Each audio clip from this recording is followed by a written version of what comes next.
Hola, mi nombre es Jimena Moreno y les doy la bienvenida a este espacio donde exploraremos algo que parece tan cotidiano, pero que en realidad es la base de todo lo que hacemos, la comunicación.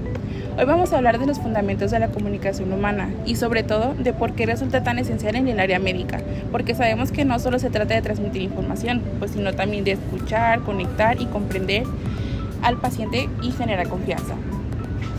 Hola, mi nombre es Mariana González y como acaba de mencionarnos Jim, aunque parece algo tan básico, también puede llamarse incluso de sentido común, lo damos muchas veces por hecho y no es así, pues la comunicación es aquello que nos ayuda a saber cómo nos vamos a sentir respecto a lo que dice alguien más o el cómo vamos a actuar.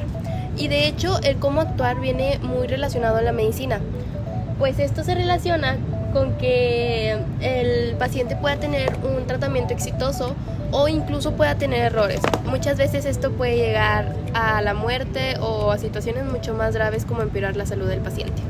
Exacto. Bueno, yo soy Erika Méndez. Aquí vamos a platicar de los elementos, tipos, modelos, direcciones y barreras de la comunicación, pero con ejemplos reales de consulta para que podamos irnos entendiendo un poquito más. Bueno, mi nombre es Ángela Garza y como comenta Eri, porque no solamente lo importante es la teoría, sino también cómo lo podemos llegar a hacer en la práctica, porque es un claro ejemplo, de qué nos sirve saber toda la teoría, sabernos todos los libros posibles, si pues no sabemos aplicarla muy bien y esto pues llega a ser perjudicial, ¿no? Ya que pues no hay ningún conocimiento previo de esto y pues al momento de realizar la práctica sin haberlo hecho antes, pues llega a ser muy perjudicial para el paciente. Hola, mi nombre es María René Ortiz, así que acompáñenos porque vamos a seguir platicando sobre la comunicación. ¿Y qué tal si le empezamos por lo más básico de todo? Lo que se podría decir que todos sabemos y todos hacemos todos los días, pero no nos damos cuenta.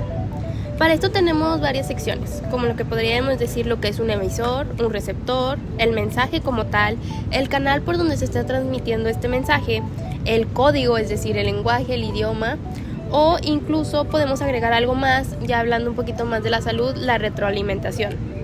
Esto podríamos poner como ejemplo una consulta, cuando el médico y el paciente están intercambiando diálogos, es decir, un médico le está preguntando al paciente su edad, cómo se sintió, qué hizo, entre otras cosas, y el paciente contesta. Y como menciona Mariana, considero que la retroalimentación sería la más crucial, ya que en este paso es la aclaración de dudas. Si el paciente asiente pero en realidad pues no entendió nada del mensaje, algo claramente en la comunicación falló. Y aquí entra la diferencia entre comunicación verbal y no verbal, que pues la verbal es lo que conocemos, las palabras y todo ese tipo de cosas, mientras que la no verbal incluso puede ser los gestos, el tono, la postura, etc. Y pues creo que está más que claro que la comunicación no verbal siempre va a mandar mensaje mucho más fuerte que la comunicación verbal. Por decir, un gran ejemplo de esto es como comentario, ¿no? De que un paciente te puede decir que sí entendió y puede cruzar los brazos o se puede ir o se puede quedar ahí pero en silencio. Eso llega a ser un claro ejemplo de lo que es la comunicación no verbal, que esto más bien es que no comunicar nada, pero pues el lenguaje corporal lo llega a decir todo. Entonces ahí es donde la comunicación se va a contradecir y pues esto es malo, ya que la comunicación sí es valiosa entre la relación doctor y paciente. De hecho, la Organización Mundial de la Salud ha publicado que más del 60% de la información que llega a recibir un paciente viene de señales no verbales, esto que puede llegar a que el paciente malinterprete lo que le dijo el doctor y así sucesivamente. Hablando de modelos, uno muy citado en la comunicación es el de Shannon y Weber, no sé si lo han escuchado, pero pues ellos explicaban que siempre puede haber ruido que altere el mensaje. En medicina, esto lo podemos aterrizar un poquito a que pues ese ruido puede ser literal, como un consultorio con mucho ruido o algo afuera que nos esté causando pues como que esas intermisiones en lo que es la consulta. Así también como los prejuicios que pueda llegar a tener el médico o viceversa. De hecho, algo que también podemos hablar es la dirección unidireccional.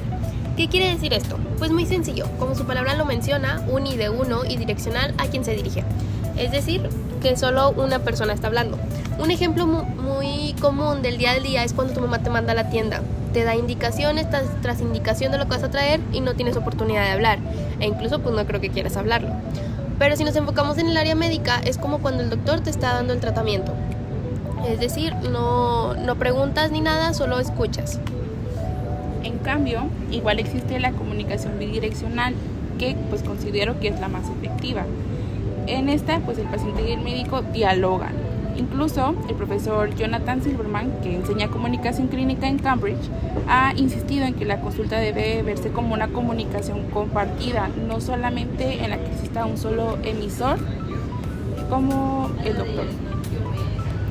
Como de hecho comentó Mariana, eso me recordó a un ejemplo que me platicaron, que es donde era un caso donde la paciente interrumpió al doctor. Entonces el doctor se quedó pues callado, entonces el paciente le dice de que, o sea, ¿qué significa eso para mí, no? Entonces gracias a esa pregunta, pues el médico, el doctor se dio cuenta de que debía explicarlo en otras palabras porque es muy diferente el lenguaje que utiliza el paciente al lenguaje técnico que llega a utilizar el doctor. Claro, la comunicación también puede llegar a tropezar. Están las barreras semánticas que como cuando usamos los tecnicismos, hay una barrera gigante que hay entre el paciente y el doctor, si no le llega a explicar qué son los tecnicismos que está usando. Por ejemplo, un paciente escuchó que tenía hipertensión esencial y salió pensando que era algo básico, sin importancia. O también tenemos las barreras psicológicas. Si el paciente llega con miedo y el médico no lo detecta, pues la información simplemente no pasa. Algo así dijo la doctora Ana María López, que es especialista en comunicación en salud, que pues señala que la empatía es clave para superar todo este tipo de barreras.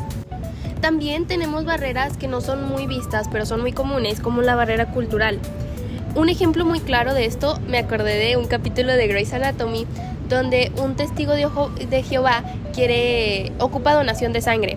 Entonces es un niño, de hecho, y sus papás se niegan rotundamente a esa donación de sangre por su religión. Entonces aquí entra un poquito la barrera cultural, donde el doctor decide, o sea, se tiene que ver qué hacer o no. Hoy en día ya hay una norma donde llevas rápido ese caso a juicio y ya te dejan, si es muy grave, te dejan hacer la donación de sangre, aunque la familia no esté de acuerdo. Pero este es un clarísimo ejemplo de lo que es una barrera cultural. Otro ejemplo así vago es como cuando una persona llega a un hospital donde no se habla su idioma, es complicado. De hecho, yo recuerdo haber visto una consulta en la cual el médico se expresaba completamente con términos súper técnicos, claramente para nada entendibles con el paciente. Entonces, pues al final de la consulta el paciente solamente se limitó a decir que había comprendido, ya que pues no sentía como la confianza con el médico de aclarar sus preguntas. De hecho, aquí es donde entra la importancia, ¿no?, del lenguaje verbal, porque pues no es lo mismo que tener una indicación así de muy rápido y en un tono autoritario que decirlo con calma, ¿no?, y asegurarse pues de que el paciente lo pueda repetir y lo llegue a entender. Al igual, la no verbal es igual de poderosa que la verbal. Un médico que mantiene un contacto visual, asiente con la cabeza y se inclina hacia adelante transmite confianza. En cambio, si revisa el celular mientras escucha, el mensaje es "no me importas", aunque sus palabras digan lo contrario. Justamente, la OMS en 2020 remarcó que la comunicación efectiva pues no es solo transmitir datos médicos, sino también construir confianza con el paciente. Y pues aquí metemos un poquito de la empatía de la que ya hemos hablado. Justo, como acabas de mencionar, Eri, la empatía y la confianza es lo más importante y es lo que podemos decir que la comunicación en medicina no lo utiliza solo como un accesorio, sino que es parte incluso del tratamiento, aunque también se utiliza todos los días, en todo momento. Entonces, en un breve resumen, si cuidamos lo verbal, lo no verbal y evitamos barreras y formamos la bidireccionalidad, pues mejoraríamos la seguridad del paciente. De hecho, y también como nos muestran los autores que llevan años investigando sobre este tema de la comunicación, un ejemplo es como López en Latinoamérica o Silverman en Inglaterra. La comunicación pues debe de ser muy efectiva, ya que esto es una competencia clínica que se debe aprender y practicar y pues realizarla de una manera correcta.